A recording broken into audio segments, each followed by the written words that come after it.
Hello everyone. In this video I want to show you guys how we can actually test our workflow on Power Automate. So it actually will save you a whole lot of time if you're creating a workflow and you're not having to go in and try to recreate your trigger over and over. We can actually just use the test tool on our workflow. So if you come over to My Flows and click on the flow where you're trying to create the test for, go ahead and select that and then come back over here to edit so that you're able to get back to your edit mode. Okay, so now that we're on here, we can either click on test and we can do manual. So what happens when we do manual, it's going to keep checking periodically to see if that trigger has been triggered. So in this case, it's looking to see if a new item has been added to one of our SharePoint lists, and it would just keep checking it and checking it and checking it. Or we can come over here to automatically, and we could do with a recently used trigger, and then we can go ahead and select one of the other triggers that went through previously. So say you had a test case where you wanted to go ahead and create a new customer on your SharePoint list and you didn't want to have to wait for a new one to be created. You could just come over here to automatic and you could just click on the one that you created and then you could test it again. So say you're making changes to your flow, you want to see if the output's going to be different as opposed to having to go in and create a new customer every time. You could just come over to that initial entry that you had submitted. So let's just say it was this first one, for example, and then we'll go ahead and click on test.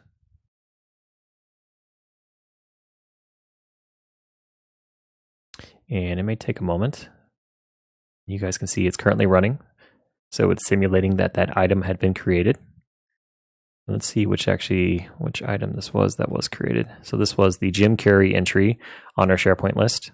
And the department value is IT.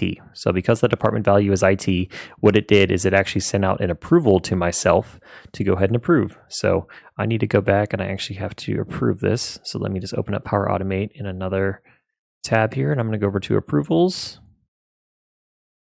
and you guys can see I have an approval here. Not really much detail. There's a lot more detail when I go to the approval on Teams, but let's just go ahead and approve it. Okay, there we go. There was actually more details here once we click on it. So you guys can see it's an approval that was sent out by that workflow. It was requested by myself when you received it, and you can see the link here, a new user wants to join the IT department. If I was to click on this link, it's going to take me over to the entry on the SharePoint list. So you can see it's Jim Carrey on the IT department. And then do I want to go ahead and approve it? So what I can do, I can add in comments to let people know why I approved or rejected it. I can choose if I want to reject it. I can reassign it to someone, but we'll just go ahead and approve it. So once it's approved, okay, there we go. So now we're going to go back and we're going to wait for this flow. Oh, and you guys can see it just updated. So what happened now is it was looking for that condition to wait to see if I approved it or not. And because I did approve it, it had this new condition, true or false. If I didn't approve it, it would have marked it as rejected, but I approved it. So we're going to open this up. And then if we scroll through, oops, let me scroll down a little bit. So that was the Jim Carrey entry. And he's in the IT department, so we're going to scroll down. And you guys can see here that it was marked as approved. So that is one of the easiest ways to get your flows to where you want them. Just use that test tool. If you don't have any initial triggers, obviously you just have to select manually and then go ahead and create your trigger, whether that's a SharePoint list or something else.